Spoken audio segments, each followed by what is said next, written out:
Now, if there is something that we all collectively struggle with, then it is none other than comparison. Because we are constantly comparing ourselves with one another, whether we are aware of it or not. One thing that I've come to realize in this game of life is that comparison is a losing battle. Why? Well, because you never reach a point where you're better than others in every way. There will always be somebody smarter, stronger, more successful than you or me. It's a never-ending circle of inadequacy.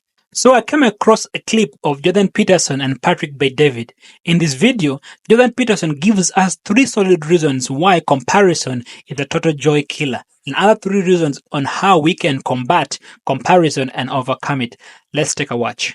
The first thing I think you need to understand is that these people that you're comparing yourself to, you don't really know very well. You know, and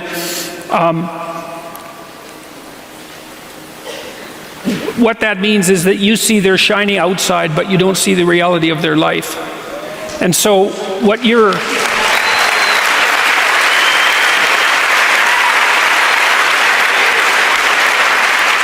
You know, maybe you're in California, see someone speeding down the road in a convertible Porsche, and you think, oh man, what a lucky bastard. And the truth of the matter is that he's thinking about wrapping his expensive sports car around the next cement pillar that he comes close to.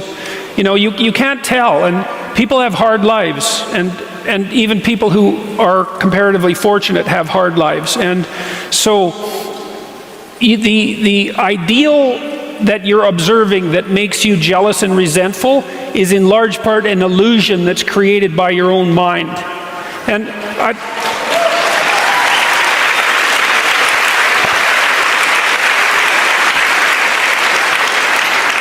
you know, I can give you just one example. Is like I know a fair number of extremely wealthy people, and most of the people I happen to know are people who've made their money themselves. And I tell you, man, they have a burden of responsibility that would crush me, would crush the typical person.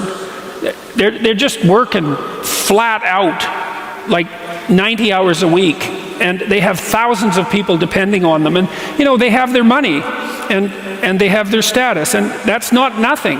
But don't be thinking that there isn't a price to be paid for that. You know, they don't see their families, they're often divorced, they don't see their children grow up, and they don't have time off. Now, there are wealthy, what would you call, playboy types, I suppose, who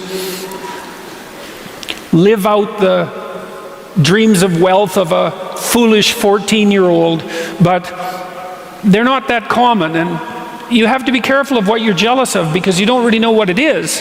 And then the other thing that's kind of useful is to understand that you're different from everyone else. And this is especially true as you get older. When you're 17 or 16 or something like that, comparing yourself to other people makes a certain amount of sense because 16 and 17-year-olds, they're kind of the same, you know, which is why when you go off to university, you can make friends so quickly. It's like, I'm just about 60. It takes me like 15 years to make a friend now, you know, as opposed to the 2 months that it took when I was 17.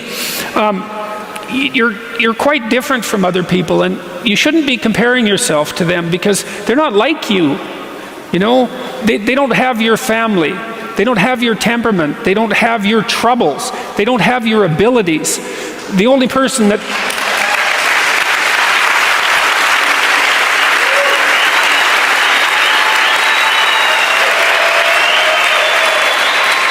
the only person that has those is you.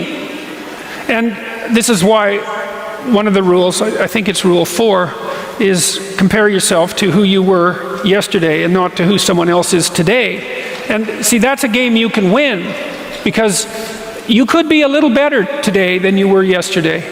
And that's a good thing. Like and subscribe, and see you in the next one.